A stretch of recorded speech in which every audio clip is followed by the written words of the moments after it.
Welcome to Shadowed Tales Archive. Tonight, we invite you to descend into darkness with a chilling anthology of horror stories, each one inspired by true events. This is episode 6. Let the nightmare begin. Whispers by the River. My mother loved me. From my first memory, she was always there, pulling me out of harm's way. I was a curious child, constantly reaching for the hot stove or wandering outside unsupervised. Sometimes, the harm she protected me from was my own father. Everything I said and did seemed to irritate him. Any loud noise, or even a single word he perceived as disrespectful, could earn a backhand across the face, or a swift kick in the back to send me flying down the steps. I clung to my mother tightly in those years. She was the only constant, never angry or impatient with me, but full of love and hope. She stood between his hand and my fragile body, and I'm ashamed to say that I ran and hid more than once. As he took his anger out on my dear mother, Claire, my grandparents, Thomas and Margaret, lived across town. They were anxious for me to get to the age where I could spend weekends or summers with them. Most little boys would be excited about a weekend at their grandparents' place, but I feared the time when I would be forced to endure the hard, back-breaking summers my older cousins had seen. You see, my grandparents believed that hard labor was the only way a boy would grow into a strong man. They had a large farm to tend to, and they made use of their grandsons by raising them. For the better part of their childhood, usually starting around age 5 or 6, depending on the constitution of the boy, my cousins slept in the leaky barn out back and existed on whatever scraps were thrown out at the end of the day. By the end of summer, they carried an odor that may never wash off, an odor of sadness and pain. My female cousins lived inside the house, and they would never speak of the horrors they endured. Women weren't valued much in my family, except for one thing. When I was barely 5, my mother Claire woke me up in the middle of the night. Her hand covered my mouth as she signaled for me to keep quiet. Her bruised face was wet with tears. Her hand shook as she silently begged me not to do anything to attract the attention of my sleeping father, Raymond. Without a sound, we snuck out of the house, taking only my stuffed teddy bear and leaving behind everything I had ever known. My mother and I kept to the back roads as we made our journey across several states to the house by the river where her brother Jonah lived. Jonah made his living as a teacher at the small schoolhouse in town. He was a widower with no children of his own. By the time we arrived at his door, we were weak from hunger and exhaustion. My mother hadn't stopped to sleep the whole way, too afraid that Raymond or his family would catch up with her unaware. Jonah hadn't always lived here. He had arrived just a few short months before. Since my mother hadn't been allowed to keep contact with her family, she knew of his location only through a chance meeting with a distant relative while selling some items in town. Even at my young age, I understood what this meant. We were safe. They couldn't find us here. Suddenly, my world didn't look so bleak and depressing. I would no longer suffer my father's wrath for playing too loudly in the backyard or getting up to get a drink of water after bedtime. I suppose, given my history, I should have been wary of this new man, this Jonah, but he exuded a calm demeanor. My instincts told me he would never hurt me. For 2 years, my mother and I lived in peace. At Jonah's house by the river, Claire started working at a small shop in town, and I went to school with my uncle. At night, we would eat dinner in the small kitchen and talk about our day. I spent my summers down by the river, fishing or watching the grass grow. I developed a fast friendship with a boy down the road named Finn, and we never spent a weekend apart, riding bikes and playing in the woods. It was a sweet time, the best of my childhood memories. But nothing good lasts forever. My mother took ill in the winter I was 7. I was looking forward to Christmas and the break from school, and sleepovers and late night marshmallow roasting. But then, my mother was sick and everyone got very sad. It seemed only a week passed, a week in which she went from happy and rosy to pale and withdrawn in her bed. On the morning of the parade in town, I begged her to take me. My young mind didn't understand real sickness. I had recovered nicely from years spent with my father and was now blessed once again with the innocence and selfishness of youth. Mother pulled herself together and off we went. She held my hand and bought me caramel popcorn at the stand. We laughed and giggled for a few minutes. She appeared healthy and whole again. Then she fell, right there at the parade in front of everyone. My sweet, wonderful mother, who always protected me, collapsed to the pavement, and I only stared in confusion. Claire was rushed to the hospital in the next town, and I squeezed into a corner and cried silently. When the nurses came to me and asked me who my father was, what possessed me to utter his name? Why didn't I say the name of my quiet Uncle Jonah, waiting at his house by the river? Shock, perhaps, and confusion. I didn't understand they were asking who to call. No, I answered honestly, and off they went. The nurse pulled me into my mother's room and quietly told me that my father and my grandparents were both on the way to claim me. Raymond to comfort me, and Thomas and Margaret to take me back to their farm to stay. What a lucky boy you are, she said, smiling gently, to have so many people who love you. You'll be just fine, but now you should stay with your mother for a few minutes and say your goodbyes. They will be here shortly. Inside, I screamed in terror, wanting to run and hide, to get away from the miseries that were soon to come. But I couldn't leave my mother. I couldn't leave without saying goodbye. As I held Claire's hand and let a silent tear fall, she opened her eyes. She smiled so sweetly at me and said 2 words before she passed from this world. You're safe. My mother passed at the stroke of midnight, December 18th, the year I was 7. I curled up next to her body and didn't wake when Uncle Jonah scooped me in his arms and carried me home. I didn't know that day what had happened to the 2 different cars, traveling toward me in the night, to take me away to a terrible place. But I knew I was safe, because my mother had told me so. I grew up in that house by the river, with my sweet, sweet Uncle Jonah. When I was 10, he met a kind woman from town. They married and had 2 children of their own. I was raised as another son, and I was always loved and cared for. Although my new aunt could never replace my darling mother Claire, she took care of me throughout my childhood, and never was a word spoken in anger. Never did I sleep in the barn, or live on scraps. Never did I have to duck, to avoid the fist coming at me in the dark.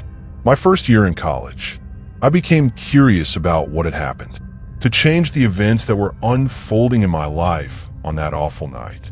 I did some research, and this is what I learned. At midnight on December 18th, the year I was 7, my father Raymond was traveling in his old blue pickup. He had been working out of town when he received the message that his only son had been found. The pickup was old and in disrepair. Still, it was a surprise that at the stroke of midnight, his truck suddenly swerved into the path of an oncoming semi. He was killed instantly. The driver of the semi walked away with barely a scratch. At midnight on December 18th, that same night, my grandparents, Thomas and Margaret, were traveling from their farm across town in their new car. It had been purchased just last year, with proceeds from the farm, and apparently the prostitution of several of their own granddaughters. They were at home when they received word that their grandson had been found. The car was new and not the cheapest model. Therefore, it was a mystery why, at the stroke of midnight, the car suddenly pulled to the right while on a mountain road. It went through a weak fence and down into the ravine. My grandparents were killed instantly. There were investigations, even into my sweet, calm Uncle Jonah, as it was found to be a little odd that both of these events should happen at the exact time my mother passed from this world. Jonah never worried me with it, and the investigators finally gave up, as no one could ever prove how it happened. I know how it happened. My mother told me when she uttered those 2 words, "You're safe." The last confession. Alex knew he had made a mistake in coming, but he took a seat nonetheless. All the Alcoholics Anonymous meetings on his side of town seemed warm and welcoming. All of the people were friendly and knew him by name. There were hugs, handshakes, slaps on the back. The rooms were well lit with comfortable chairs. There were always freshly baked cookies or donuts. A recent falling out with his sponsor, Greg, had caused Alex to choose to avoid some of his normal meetings, though.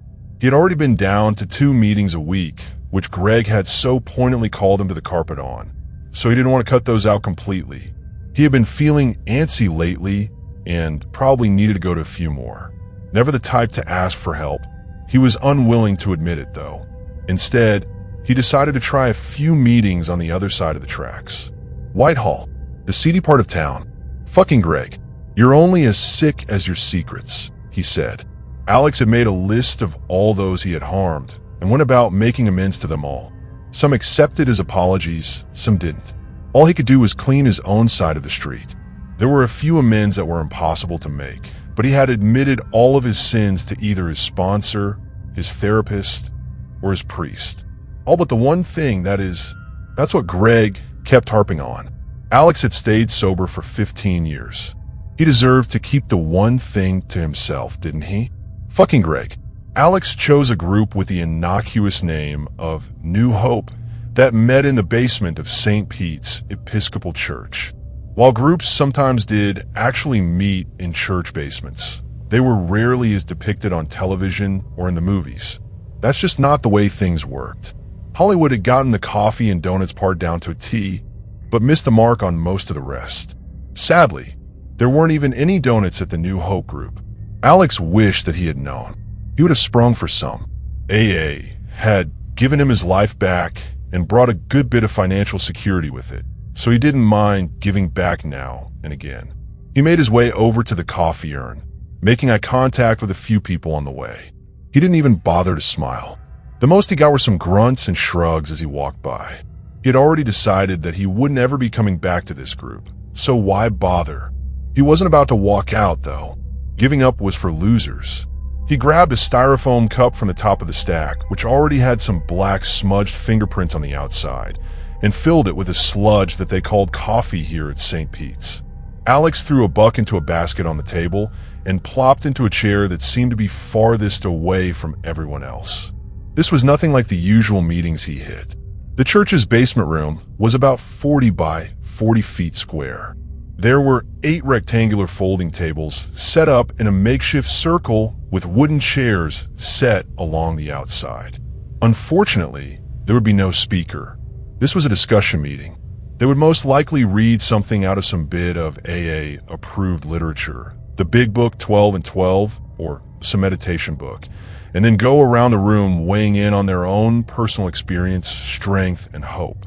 Alex didn't feel like talking, but the one bit of his sponsor's advice that he had latched on early was to always say something, always be part of. Even though the ceiling held banks of fluorescent lights, the room still seemed cold. Perhaps it was the type of bulb they used. Were there different types?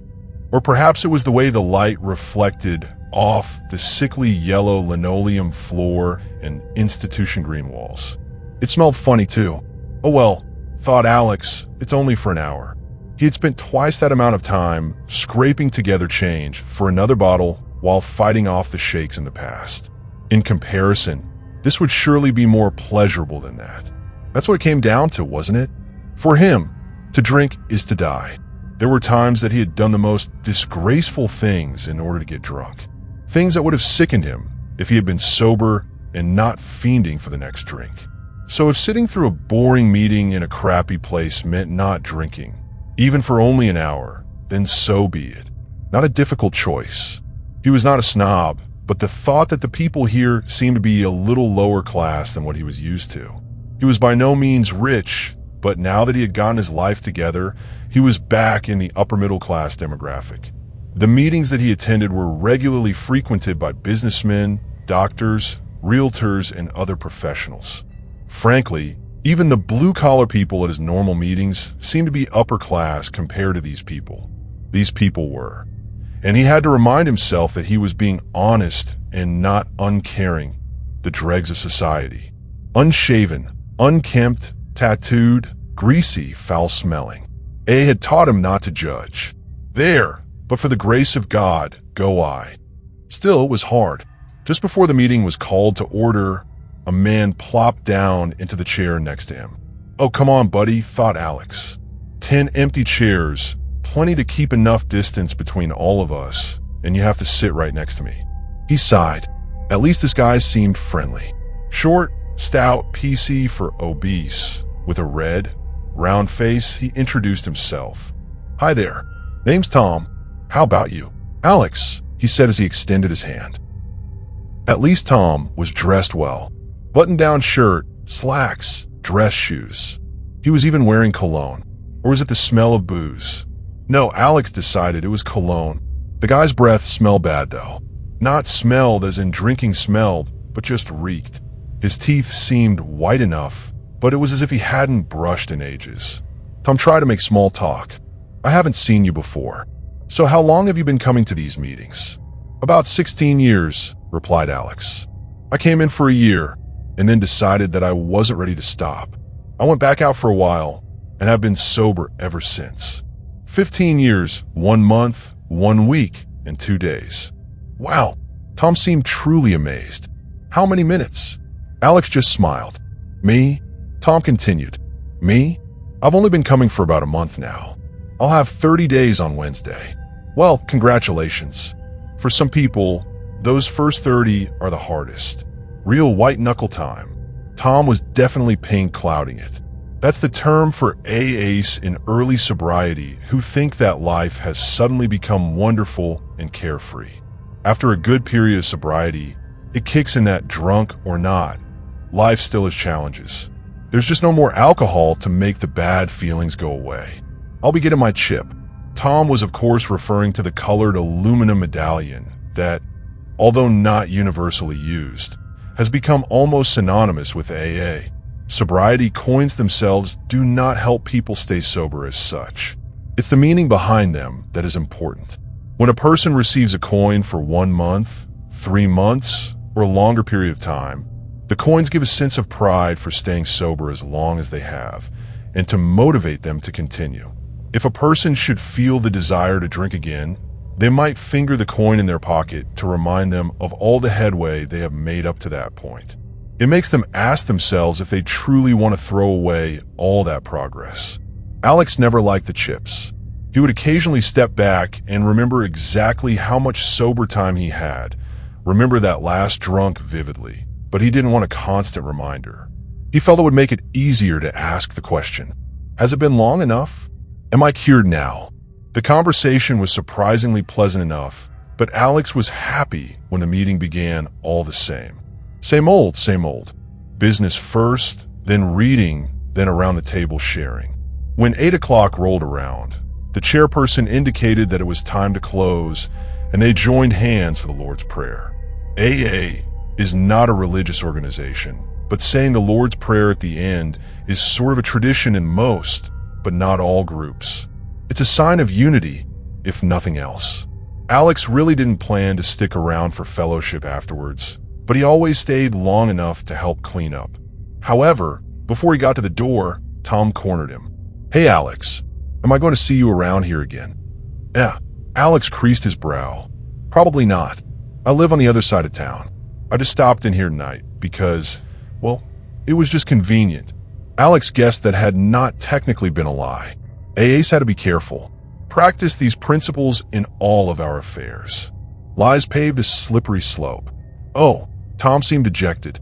It's just that they say to get phone numbers, to call for when you feel like drinking, and I was wondering if I could get yours. Alex's shoulders relaxed a little. Of course, Tom. That's never a problem. Never feel like you can't use it. Tom wouldn't use it. Most of the newbies never did. Alex pulled out a pen and jotted it down in the back of Tom's meeting pamphlet anyway. There you go. Thanks, Alex. Tom shook the pamphlet. I will definitely use this. You're a lifesaver. You guys are great.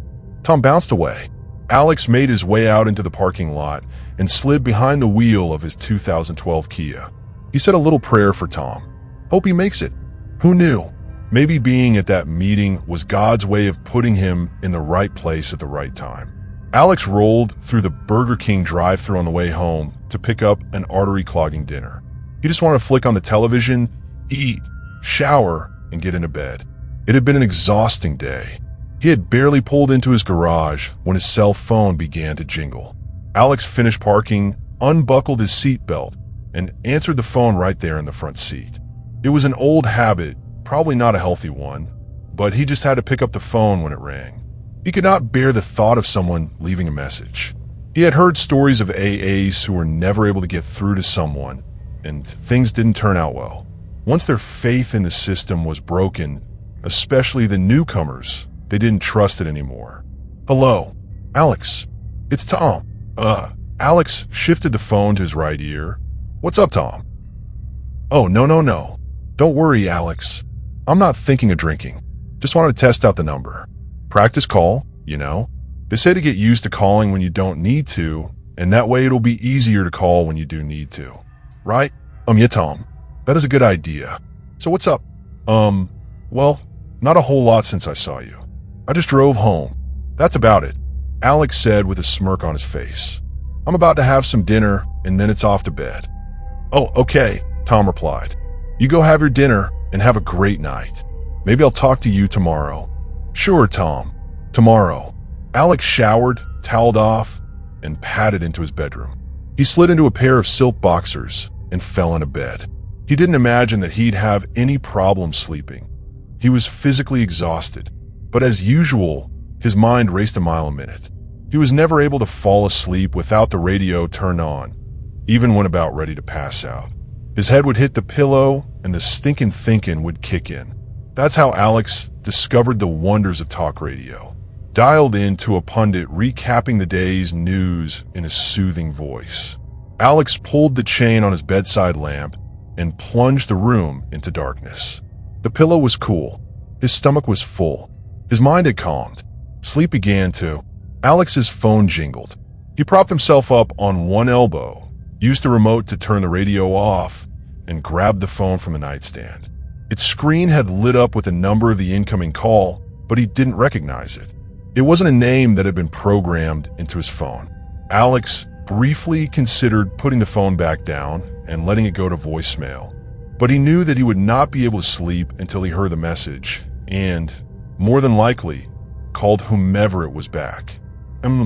Alex sighed. Hello? Alex. Tom sounded grave this time. Sorry to call so late. I know you said that you were going to hit the hay, and I didn't want to bother you, but... Sakai, Tom. Go ahead. Remember how I said that I'd be getting my chip in a couple of days? Yeah. I can't believe it'll have been a month already. You know, the day I took my last drink was a special day. Every day is special when it's your last day drunk, Tom. Yeah. But I mean special. It was the anniversary of... Well, Tom began to get flustered. See, my wife and I, my ex-wife that is, and I lost our daughter that day. Alex swung his legs out from under the covers and sat up. Oh, I'm sorry. Oh, don't be, Alex. It happened a long time ago. Long time ago. It would have been her 21st birthday. Tom trailed off. So long ago. The denial, the depression, the sadness, the anger. I started drinking afterward and just never thought to stop. Until now, that's a long time to be stewing in it, Tom. Do you want to talk about it? Nah, Alex. No sense dredging up the past. Not when I'm doing so well. You're only as sick as your secrets, Tom. God, Alex hated it when his sponsor was right. Yeah. Maybe when I'm feeling a little more stable, Alex. Maybe I'll talk about it then. I'm just not doing so well right now. Alex spoke with Tom for about half an hour, and when he was convinced that Tom was over the urge to drink, let him off the phone and promised to meet him the following day. He laid down his phone and swung back under the covers, a smile on his face. What was it they say? Even if Tom went out and drank that night, at least Alex stayed sober. Help yourself by helping others. Alex forgot to turn the radio back on, and that night, he dreamt about the one thing. Alex awoke to the sound of his phone. It wasn't the alarm tone, but the ringtone. Another phone call. He had come to recognize Tom's number by now. This was getting a little annoying, but sometimes that's the way it went. Tom would either fall off the wagon soon, or he would start to make new contacts. In the meantime, Alex would just have to deal with it. Good morning, Tom. Alex, my man. Good to hear your voice. Yeah, said Alex, scratching at the back of his head. It's been like 6 or 7 hours now, huh? Oh yeah, I'm not bothering you, am I? No. Yes, thought Alex. So how did last night go? Didn't drink, did you? Nope, and I owe it all to you, Alex. Well, Tom, you picked up the phone and made the call, so you can give yourself a little pat on the back. That phone can seem real heavy when it stands between you and a drink. Ain't that the truth? So, are you hitting a meeting this morning, Alex? No, Tom. I have a job. Alex, try not to sound ticked off. I have to work today. I promise that we'll get to 1 tonight. You pick it out and call me back around 6. Okay. Got it, Alex. 6. Talk to you then. Alex's worst fear came true. 3 more calls during the day. Tom had picked a group called As Bill Sees It on Alex's side of town. Alex decided that he would need to have a talk with Tom that evening. Calling when in need, or even for occasional friendly support, was fine, but there was such a thing as abusing the system. You know, the boy who cried wolf sort of thing. Alex was about ready to throw his always answer the phone policy out the door. He didn't look forward to the conversation and had a rough time forcing his dinner down that evening. He wasn't hungry, but as usual, he tried to keep his stomach full. Oh, hungry, angry, lonely, tired. For things an alcoholic never wanted to be. Any of those could be a setup for another drink. As he was finishing his second hot dog, wrapped in white bread with ketchup, just as he liked them, his phone rang again. He checked the screen. Fucking Tom. Again. He decided that he wouldn't answer it and let it go to voicemail. Seconds later, it rang again. Didn't that guy get the message? Alex let it go to voicemail again. Another few minutes passed, and it rang again. Alex wondered if Tom had changed his mind. Maybe he couldn't make it to the meeting after all. Still, he let go to voicemail. Thankfully, more minutes passed, and Tom did not call back. Alex felt like a heel, but he just couldn't deal with it anymore. At around 6:45, Alex tied his shoes and gathered his wallet and car keys. As he headed toward the door, his phone jingled. Tom. This time, he answered. Hey, Tom. I'm headed out the door right now. Well, thank God, Alex, exclaimed Tom. I couldn't get a hold of you, and then I started to worry. I wondered if maybe you went out drinking again. Tom, slow down, buddy. Alex was beginning to let his temper get the best of him. Would you? Oh, look, just wait for me at the meeting. Outside, we need to talk. Tom was breathing more regularly now. Oh, Alex, you really had me going there. Well, anyway, you can ride with me. What? Alex strode out of the back door and pressed the button to lift the garage door. As the door rolled up, it gradually revealed a battered, green Honda sitting in the drive. Tom sat behind the wheel with the engine idling. Alex was taken aback. He walked briskly up to the driver's side door and motioned for Tom to lower the window. After a moment, and with a confused look on his face, Tom hit the button and the window glided down. What's wrong, Alex? Hop in. I thought that maybe we could ride to the meeting together. Then, maybe grab a cup of coffee after, huh? Alex was fed up. No, Tom. No meeting, no coffee after. I don't have time for this. I don't know what to do with you. You cannot keep calling me. How the hell did you even find out where I live? Tom looked shamefacedly. I guess maybe I, followed you home last night. What the hell? Sorry, Alex. I'm new at this. I really don't know how it works. How it works. Having had a spiritual awakening as the result of these steps, we tried to carry this message to alcoholics and to practice these principles in all our affairs. Alex thought it over and softened. Okay, Tom, here's how it works, he said calmly. I'll come to the meeting, but I drive there myself. We talk a little. After the meeting, I come home. Alone. No coffee. No more calling, unless you really need to. Like, I'm going to drink need to. Are we clear? Tom looked a little hurt, but replied, Okay, clear, Alex. Alex got into his Kia and followed Tom to the meeting. They sat next to each other, but Tom was uncharacteristically quiet. Afterward, they separated in the parking lot with nary a word. See you tomorrow, Alex? Maybe. Oh, hey, said Tom. There's a candlelight meeting called Night Owls Tonight at the... Oh, right. Sorry. Tomorrow, Tom. Alex stressed. Alex thought that Tom may have gotten a message, but just in case, he turned his phone off for the evening for what was probably the first time in years. That night, Alex had a nightmare about the one thing. Alex pulled himself from bed and showered in the morning, and had almost forgotten his phone, still wrapped in a towel and with damp hair. He walked over to the nightstand and turned it on. He returned to the bathroom as it went through its boot-up process, and then he heard a message tone from the next room. Wonder who that could be. 6 missed calls from Tom. 2 voicemails for texts. Thanks for coming, Alex. Sure you don't want to go to the meeting? Great meeting, should have been there. Need to talk. Alex didn't want any confrontation today. He turned his phone back off, dressed, and left home.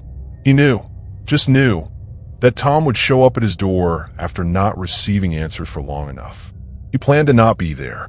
Even though it was a Saturday, he would hang out at his office. There was a couch there. He could take a nap if need be. And he did need it after the previous night. He felt silly and demoralized. It was his own house, damn it. He was being chased away from his own home by, well, a stalker. Should he talk to the police? No, he decided. He would talk to his sponsor first, not daring to turn his cell back on for fear that it might ring in his hand. He picked up his desk phone and dialed Greg's number. Greg was no help. At least, he didn't tell Alex what he wanted to hear. Just suck it up, Alex. I've had my share of pigeons who either tried too hard or didn't try hard enough. My guess is that this Tom guy will turn out to be one or the other. Why don't you bring him along to tonight's meeting? I'll meet you guys at the acceptance group tonight. Maybe I can have a talk with him. Yeah, I suppose. Alex turned his cell back on in order to call Tom and invite him to the acceptance group that evening. 6 missed calls, and it was barely noon. He sighed and began to scroll to Tom's number when the phone jingled. Alex didn't even need to look at the number to know who it was. Hi, Tom. Alex. I tried to. Yeah, I know, Tom. I've been at work. I just turned my phone on and saw that you had called. An icy thought ran down Alex's spine. Did Tom know where he worked, too? Anyway, Tom, my sponsor suggested that I introduce you to him tonight. We're going to St. Andrews to a meeting called the Acceptance Group. Want to come? Are you kidding? Do you even need to ask?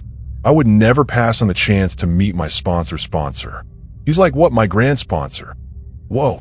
Alex thought about it and never had the talk of him being Tom's sponsor come up. A sponsor is a recovering alcoholic who has successfully made some personal progress in the AA recovery program.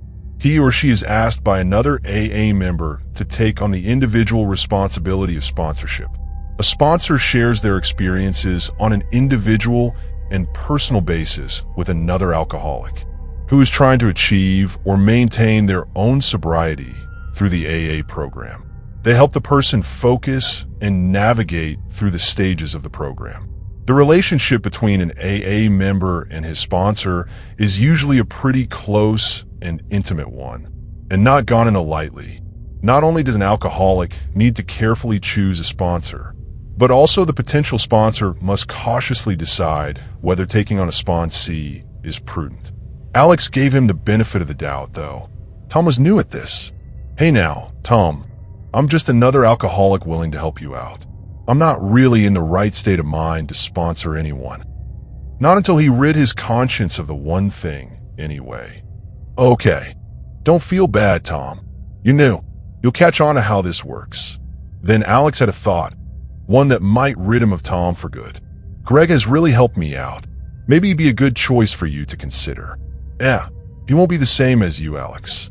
You'd be surprised. We're all the same in one way or another. Promise me that you'll keep an open mind.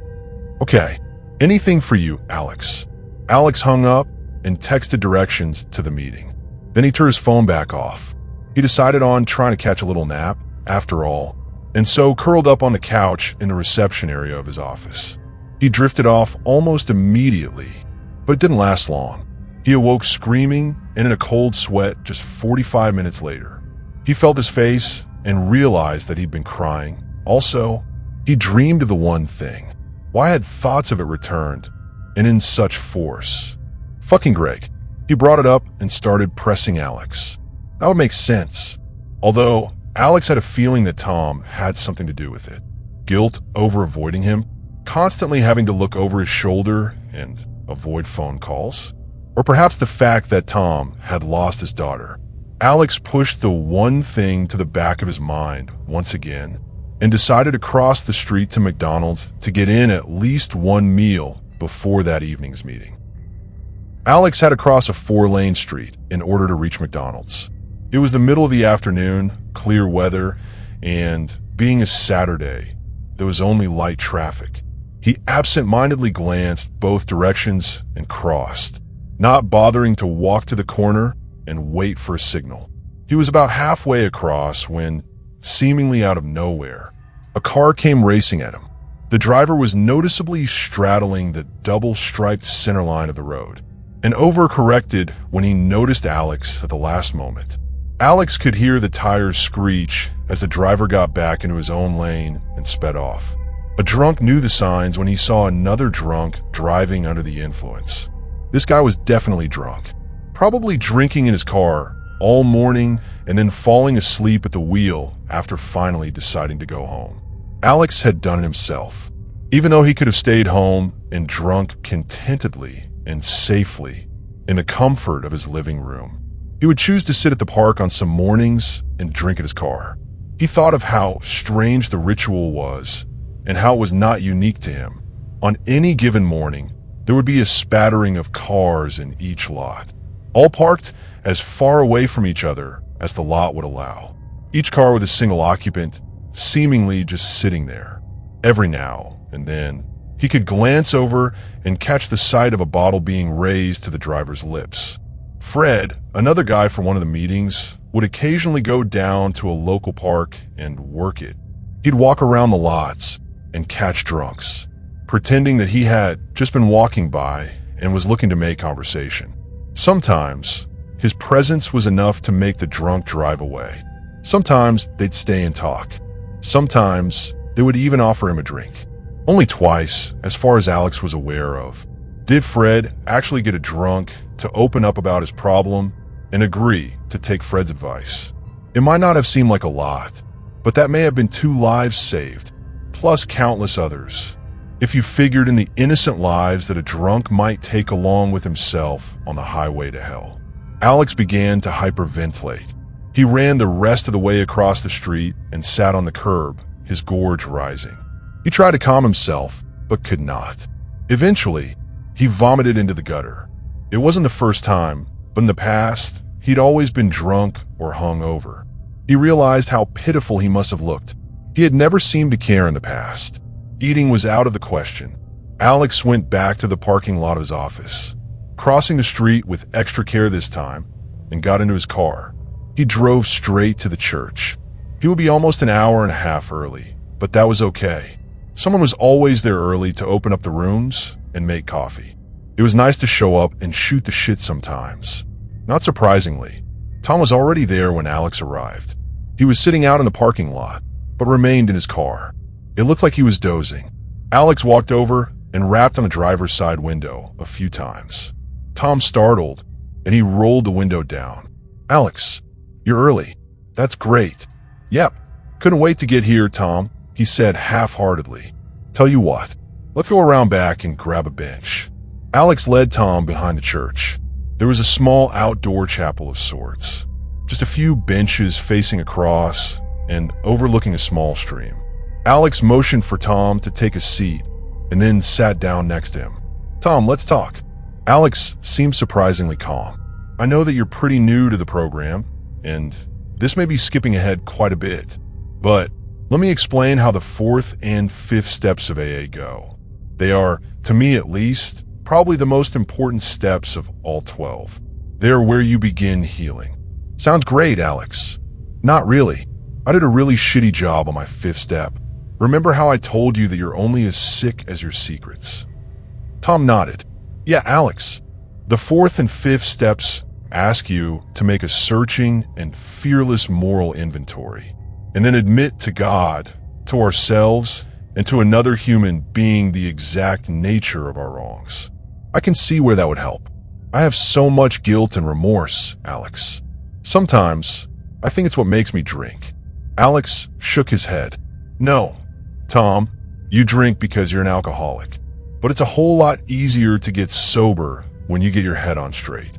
When you get rid of all of the shit that's deep down inside. The stuff that regrets are made of. So, are we going to do that now? Not we. Me. I thought that you already did your steps. Alex nodded. I did, Tom. I did. But the fourth and fifth steps are carried on throughout the rest. We have to continue to take a moral inventory and do those steps over and over. Because we are human. Just because we get sober doesn't make us saints. We still make mistakes. Tom nodded slowly and remained quiet. It was as if he knew that Alex was about to say something important, and it was time to keep his mouth shut. You see, Tom, there was something that I never admitted in my fifth step. Something that I couldn't admit. The one thing that I wasn't ready to give up. I don't know why, but it's catching up to me now. I'm afraid that if I don't let it go, I'm either going to drink or kill myself. Or both. What is it, Alex? This is probably a mistake. Telling a newcomer, especially about the one thing. In fact, this would be better left with a priest. But at this point, it doesn't matter because I'm going to have to own up to it. The one thing is something that everyone will find out about eventually. Probably sooner now. You can tell me, Alex. Your secret is safe with me. Suddenly, it was as if Tom had become the old-timer. His demeanor changed. He surely didn't seem like a newbie anymore. The whole way he was acting, he had gone from being an annoying, overexcited asshole to a quiet, comforting soul, at least in Alex's heart. Alex took a deep breath. I've been sober for 15 years, 1 month, 1 week, and 4 days. I told you that I came into the rooms about 16 years ago, though. Well, something happened about 6 months into that. I'd been dry, sure, but still an alcoholic. Still exhibiting all of the same behavior. That's what the program is for, by the way. Not to make us stop drinking, but to make us saner, healthier people. Well, Tom, Alex's breath hitched in his throat. He was already regretting bringing this up, but he felt like it was too late now. Go on, Alex. I'm listening. It was late summer. Around 7 o'clock, dusk. I was driving up Parkside Avenue. You know the place? Yeah. As a matter of fact, I used to live in a cul-de-sac off Parkside. Then you know the hill, about midways. Anyway, I was coming up over the crest of the hill, tooling along, pink clouding it, stone cold sober, mind you. A little girl, damn it. She came out from between 2 parked cars and just ran right out in front of me. Oh God, Alex. No. Yes. I couldn't stop. I fucking ran her down, Tom. A little girl. That's horrible. But it was an accident, Alex. You said so yourself. You were sober. She ran out from between the cars. You couldn't have known. No. But it was what I did next that was unforgivable. What, Alex? Tom rocked back, laced his fingers together, and knitted his brow. He had a clear-headed look about him, one that Alex had never seen on Tom's face before. What was unforgivable? Alex took a deep breath. I didn't stop. I just kept on driving. I panicked. It was like I had been drinking. I didn't want to get caught. Afterward, I realized that it was an accident. But at the time, I just panicked. I acted just like a drunk would have. I left her there, Tom. Maybe she was still alive, but I left her there. What if she was just hurt and could have been saved if I had just stopped? She wasn't hurt. She was dead the instant you hit her, Alex. You couldn't know that. I didn't know that, and I was there. I know, Alex. That's what the EMT said. Dead on impact. Alex jerked his head up. It was as if his stomach had dropped out from under him, like the first hill on a roller coaster. What did you say? When I got there, that's what the EMT told me. Dead on impact. She didn't suffer. She probably had no idea what had happened. What the hell are you talking about, Tom? She was my daughter, Alex. Alex was speechless. He sat still for a moment, and then started shaking his head violently. No. Fuck you, Tom. Her father is dead. I followed the story in the papers. He killed himself 2 months after the accident. Got drunk and drove into a bridge abutment. Why the hell would you even say something like that? Tom had tears welling up in the corners of his eyes. Because now I know, Alex. Now I know that you are repentant. Fuck you, Tom. How can you pull this shit on me? How can you even say something like that? Do you think that this is a joke? Well, fuck you. Alex stormed away, sobbing, and walked toward the church. Greg had arrived and was walking in himself. He noticed how upset Alex was and stopped him, grabbing his shoulders and turning him around somewhat forcefully. Alex, what's wrong? What's going on? That asshole. I told him, Greg. I told him the one thing. And do you know what he said? Slow down, Alex, said Greg. If you're ready, why don't you tell me what the one thing is first? His secret no longer a secret. He told Greg exactly what he had told Tom. And he said that he's her father. And he forgives me. That dick. Who, Alex? Who? Tom. That idiot who's been harassing me. Where is he? Alex? Is he here? I'll talk to him. Alex turned and pointed at the bench. He's right. He was sitting with me right there. Greg cocked his head. Alex, are you okay? No, I'm upset, and with good reason. I just told him the one thing, and he goes and says that. Greg's brow wrinkled with concern. Alex, I've been here for 10 minutes waiting for you to go inside. I saw you sitting there on the bench talking to yourself, and thought that you needed some alone time. You were alone the whole time, Alex. Alex scanned the parking lot. No battered green Honda. He started to breathe heavily and pulled out his phone. He scrolled through his call log. All of the calls he had made and received. All of the texts. Nothing. The only call in the last 3 days was the one he had made to Greg that same morning. There was one text message waiting in his inbox. It had no number associated with it. I forgive you, Alex. Whisper game. Have you ever played one-word story? It's a very simple game. A few people take turns going around to make a sentence. Each person adds one word until the sentence is complete. Then someone says period, and it's read back. It's actually pretty fun if you play with the right people. But I'm pretty antisocial and only have 1 or 2 friends. They don't like the game as much as I do. So I use a random chat site to play with strangers. It's completely anonymous, so my identity is supposed to be safe. Anyway, it was late afternoon on a Saturday, and I was in the middle of a game. Well, my apartment went dark. It was probably caused by the weird heat. All week, other tenants in my building had complained about the power cutting short around this time. It only lasted a few minutes, but when the power came back on, I saw I had been disconnected from the site. When I tried to re-enter, I couldn't. It kept crashing or something, and I kept getting disconnected. I'm easily bored, and was a little more than pissed that I hadn't finished my game. So I took to Google and searched chat room, anonymous, one-word story.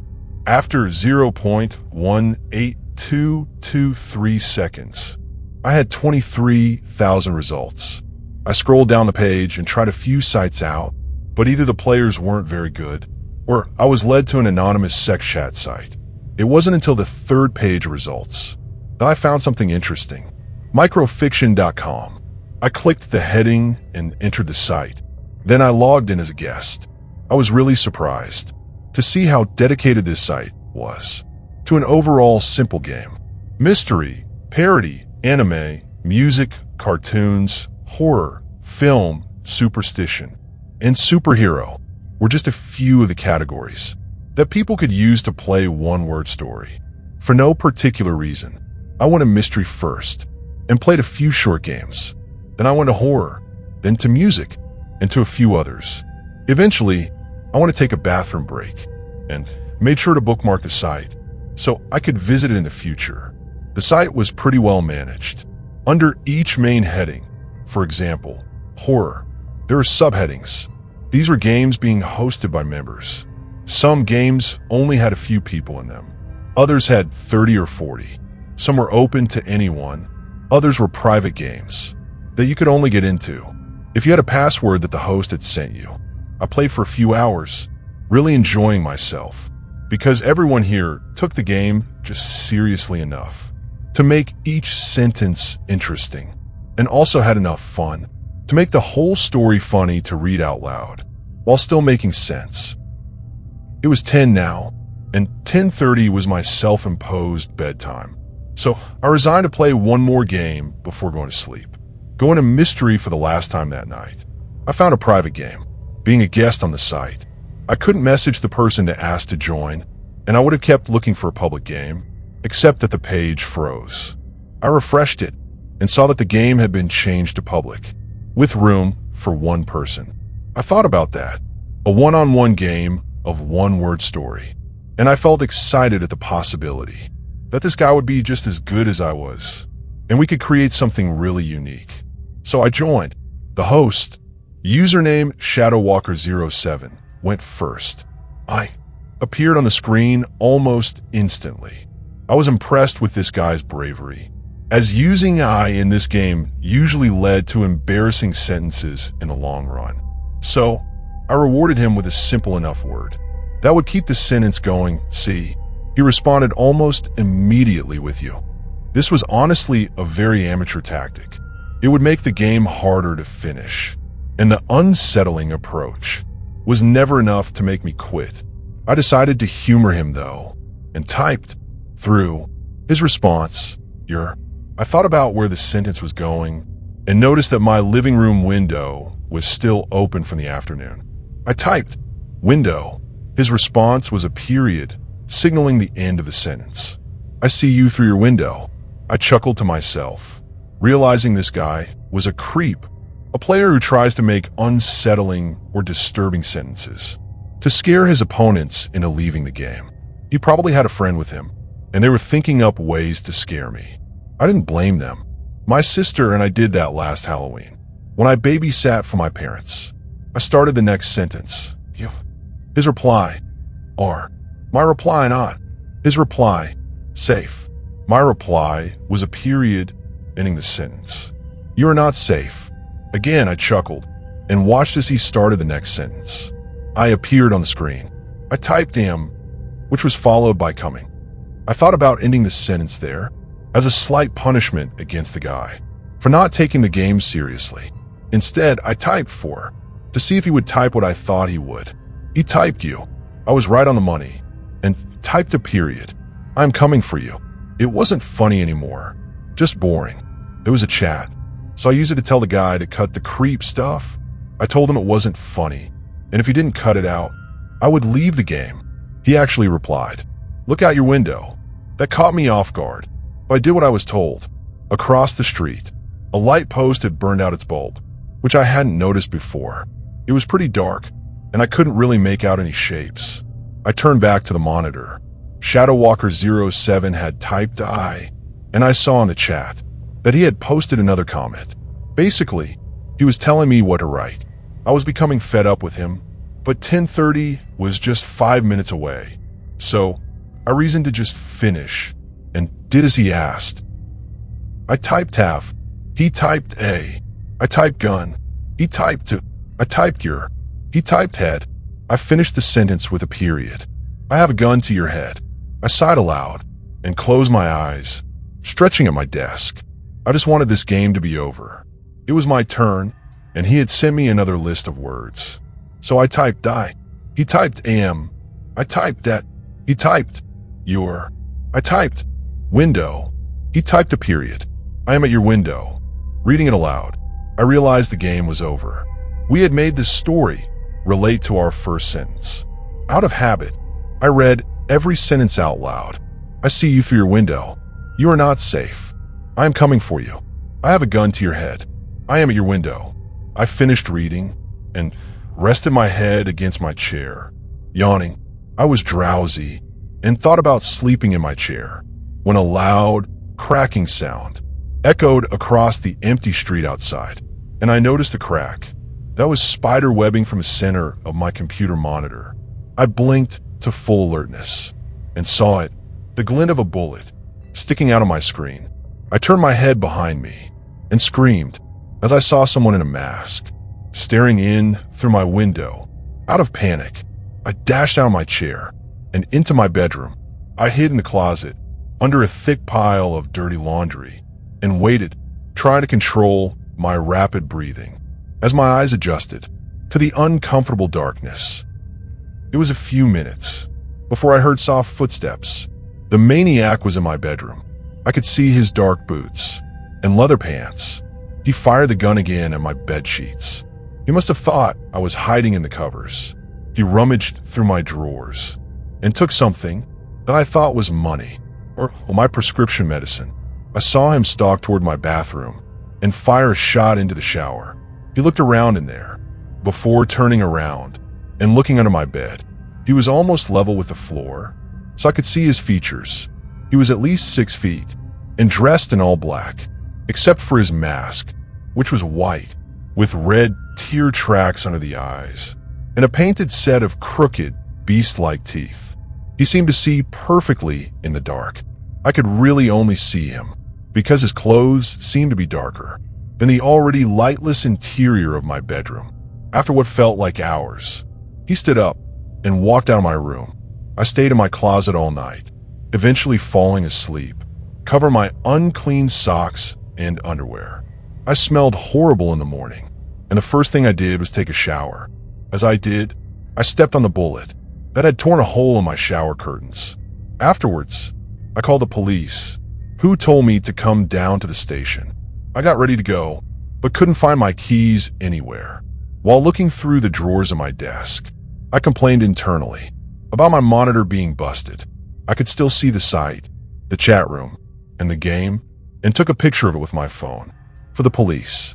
Now, in the kitchen looking for my keys, it hit me that I had kept them in my dresser drawer and ran into my room to see that what the psycho had taken was my keys. I groaned and was about to call my buddy for a ride when I accidentally opened my photo gallery. I was very annoyed with myself until I took another look at the picture I had taken. Something was different in the picture than I had remembered from last night. There was a new line in the chat, a single word, a simple question, a word I had used so many times. Over the words, after a game was over, I never thought that this word would send shivers down my spine, nor turn my blood to ice in my veins. Rematch. Whispers beneath the frame. It all started when I was about 8 or 9 years old. Actually, I guess it may have been earlier, but that's around the first memory I have of it. See, I have had sleep paralysis as long as I can remember, although it is rare now that I am an adult.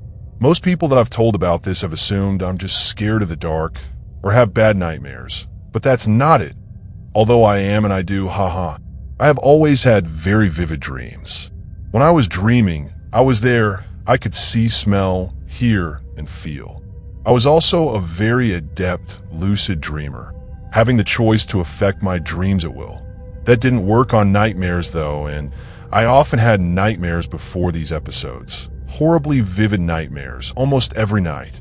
Dreams of falling, fire, death, being alone in empty space. But mostly monsters, and those were the worst. Some of them were your classic 80s slasher film icons. Jason, Freddy, etc. I think my mom, Linda, let me watch those movies a little too young, along with reading Stephen King, but she's still my hero. Those usually involved running and hiding while being in a strange place. Usually creepy abandoned buildings or out in the woods. The monsters that didn't come from movies were way worse though. Dreams come from your subconscious, supposedly. So, I guess somehow my mind created them.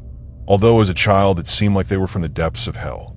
Twisted, grotesque things, sometimes vaguely resembling a human form, with missing limbs or too many.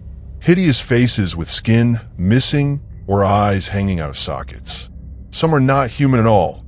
However, giant creatures with wings and razor-sharp claws and teeth. Black shadows with red eyes that would just stand in the corner and watch me while I went about mundane tasks, like homework or watching TV. Sometimes I would wake up before they got me. Not always. People say you're not supposed to die in dreams, but I have many, many times. I have fallen and hit the ground. I've burned up in fire, been stabbed and sliced. I've even had a dream where I was at a funeral that turned out to be mine. I didn't go back to sleep that night. Well, I'm not really scared of the dark, per se, or even scared of the nightmares. I am afraid of waking up in the dark. Let me explain what a typical night was for me when I was younger, and maybe you can start to understand.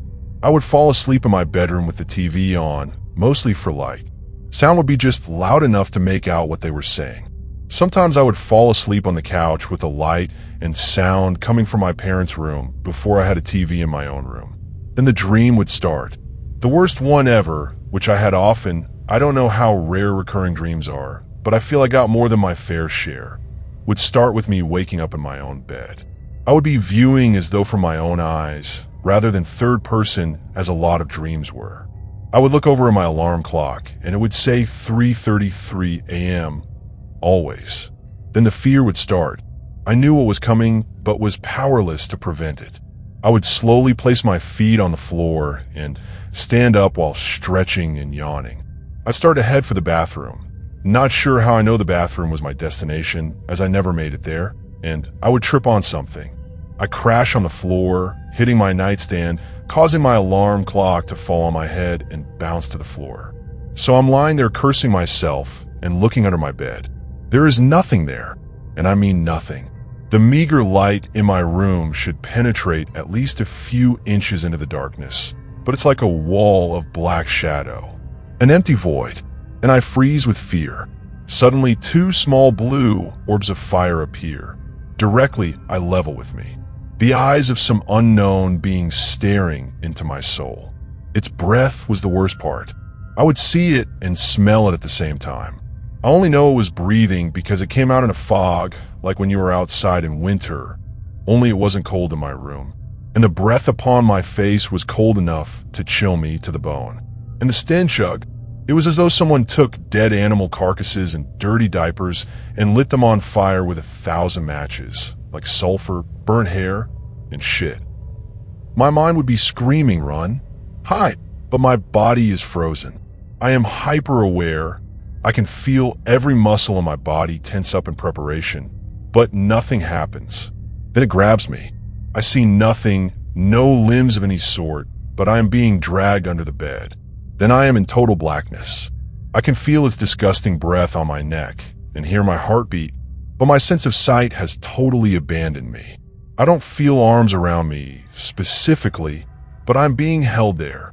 It feels like someone has wrapped a blanket made of flesh around me, but it is stronger than I am and holds me completely still.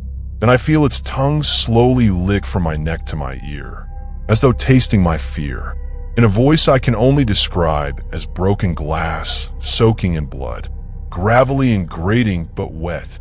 It whispers, "What do you like about playing under the bed?" That's when I snap out of it. I struggle and fight, swinging my elbows and kicking my legs hard as I can, eventually loosening the creature's grip, and I would wake up. Here's where the real fun begins. I would be completely frozen, sometimes to the point where I could not even open my eyes. Sometimes I would be just frozen for a minute or two. Then I would snap out of it. I'm getting a little freaked out, even writing about it. The memories are that vivid as it comes out. Other times the nightmares followed me. I remember once, I was lying there frozen, trying to force my eyes to close, when I heard that same thick, gravelly voice say, "Come back under the bed." The games were just starting. I couldn't turn my head to look toward the sound. Not sure I would have even if I could, but I could feel its cold breath on my ear. I guess I must have screamed, although I don't remember doing so, because my mom, Linda, ran into the room and turned on the light. I swear I saw a shadow out of the corner of my eye melt into the floor, heading back under the bed. She checked, assured me there was nothing under the bed. I still don't know what to believe. According to the therapists and counselors I have talked to, I was experiencing visual and auditory hallucinations common to sleep paralysis. They don't know how real it was though. Well, I would wake up in bed. Once able to move, I would jump off my bed, making sure to stay well away from the edge, run to my parents' bedroom, and crawl into bed with them, sadly until I was about 14. Oftentimes though, I would not wake up in my bed as I had fallen asleep.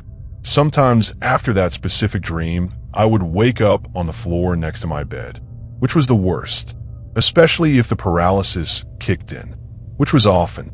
I've woken up on the couch, on the floor in my parents' room, on the kitchen floor, in the empty bathtub, even once on the porch. On these occasions, I would sometimes find scratches and cuts on my body, often small, Although once I had a 6-inch gouge across my rib cage, still have the scar. The therapist said this was due to sleepwalking and running into things. My grandmother had a very different view of things. I love my grandma. She definitely wasn't your regular sweet old lady. Grandma Rose had a deep appreciation for the occult. When I told her about my dreams, she crossed herself and did that weird little evil eye hand gesture. I asked why she was freaking out. "My dear, 333 is a time of evil," she explained. 3 is a number of Satan. 3 a.m. is the witching hour, dear, when the veil between realms is thin and reality can be warped. It was more likely that it was an actual demon trying to drag you to the underworld. You are lucky to have survived the attacks.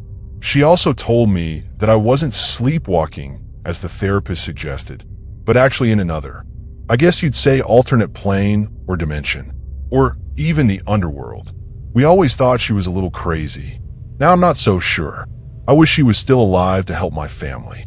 Recently, my 7-year-old son, Noah, has been waking up in the middle of the night, right around 3:30 a.m., screaming about the monster with blue fire eyes. I was holding him after one recent episode, telling him it was a dream and he will be okay. He kept repeating the word no. When I got him to calm down a little, I asked why he was saying no. He said he doesn't want to play under the bed. And that was tonight's tale from the Shadowed Tales archive. If it left a mark on your mind, if the silence feels heavier now, then the story did what it was meant to do. Don't forget to like, subscribe, and share the darkness. New stories are always on their way. Until then, keep the lights low and the doors locked.